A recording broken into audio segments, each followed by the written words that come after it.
ତାକୁ ସାଇତି ରଖିବ ସାଇତି ରଖିବ ଜଗନ୍ନାଥ।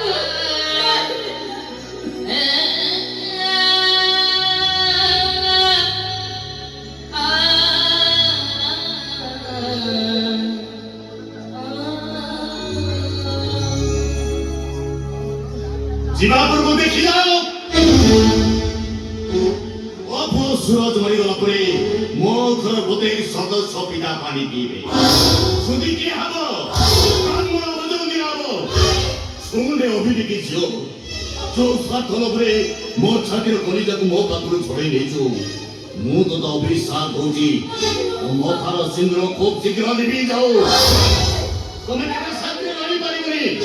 ତୋରି ଭଳି ଅଭିନେକି ଝିଅମାନେ ଯନ୍ତ୍ରଣ ଯୋଉ ଘରେ ଛଟପଟ ହେବେ ନିଜର ଇଚ୍ଛା ସିନ୍ଦୁରକୁ କେବେ ଭରସା କରିପାରିବେନି